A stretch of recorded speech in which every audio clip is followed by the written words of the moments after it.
മഹാത്മാഗാന്ധി ദേശീയ തൊഴിലുറപ്പ് പദ്ധതി ഭേദഗതി ചെയ്തുള്ള ജീറാം ജി ബില്ലിലെ ചർച്ചകൾക്ക് ഇന്ന് കേന്ദ്ര കൃഷി വകുപ്പ് മന്ത്രി ശിവരാജ് സിംഗ് ചൗഹാൻ മറുപടി പറയും. ഇന്ന് പുലർച്ചെ ഏതാണ്ട് 1:35 വരെ ചർച്ചകൾ നീണ്ടുപോയി. ഈ ബില്ലിൽ ബൽറാം നെടുങ്കാടി ഡൽഹിയിൽ നിന്ന് ചേരുന്നു. ബൽറാം, ഈ ഡൽഹിയിലെ തണുപ്പിൽ ഇത്ര നേരം വെളുക്കുന്നവരൊക്കെ ചർച്ചകൾ നീണ്ടുപോയോ?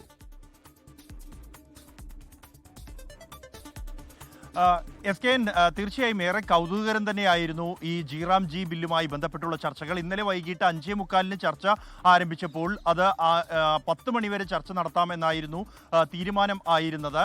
തുടർന്ന് അത് പിന്നീട് 12:30 വരെയും പിന്നീട് അംഗങ്ങളെല്ലാം സംസാരിച്ച് തീരുന്നത് വരെ തുടരാം എന്ന് സ്പീക്കർ ഓം ബിർള തീരുമാനമെടുക്കുകയും അത് ഏതാണ്ട് 1:35 വരെ ആ ചർച്ചകൾ നീണ്ടുപോകുകയുമായിരുന്നു. 8 മണിക്കൂറോളം ചർച്ചകളാണ് ഇന്നലെ രാത്രി അല്ലെങ്കിൽ ഇന്ന് പുലർച്ചെയോടെ പൂർത്തിയാക്കിയത്. 10 മണിക്കൂർ ചർച്ചയെ അനുവദിച്ചതിൽ 8 മണിക്കൂറും പൂർത്തിയായിരിക്കുന്നു.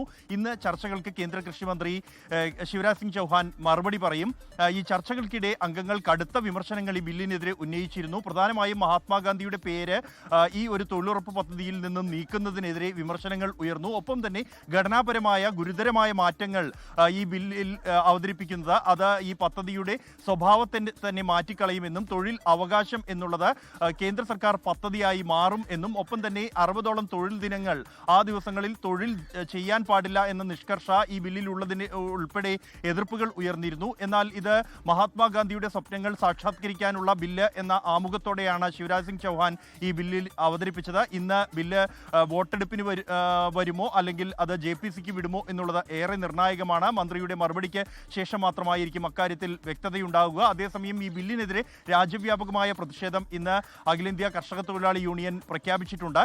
കൂടാതെ ഈ മാസം 22-ന് ഇടതുപക്ഷ സംഘടനകൾ സംയുക്തമായി തന്നെ രാജ്യവ്യാപകമായ പ്രതിഷേധം സംഘടിപ്പിച്ചിട്ടുണ്ട്. പ്രതിപക്ഷത്തിന്റെ കടുത്ത എതിർപ്പിനിടെയാണ് ഇത്തരത്തിൽ ഒരു ബില്ല് പാർലമെന്റിൽ സർക്കാർ കൊണ്ടുവന്നിരിക്കുന്നത്. ഒപ്പം തന്നെ ഡൽഹി വായുമലിനീകരണവുമായി ബന്ധപ്പെട്ടുള്ള പ്രത്യേക ചർച്ചയും ഇന്ന് നടക്കുന്നുണ്ട്. പ്രിയങ്ക ഗാന്ധി, കനിമൊഴി, ബാൻസുരി സ്വരാജ് എന്നിവരുടെ നോട്ടീസുകളിലാണ് ഈ പ്രത്യേക ചർച്ച നടക്കുന്നത്. SKN ലോകത്തെവിടെയായാലും ഏത് സമയത്തും 24 വാർത്തകളും ഓഗ്മെന്റഡ് റിയാലിറ്റി പാക്കേജുകളും എക്സ്പ്ലെയിനറുകളും വിശദമായി കാണാൻ ഞങ്ങളുടെ YouTube ചാനൽ നിങ്ങൾക്ക് സബ്സ്ക്രൈബ് ചെയ്യാം.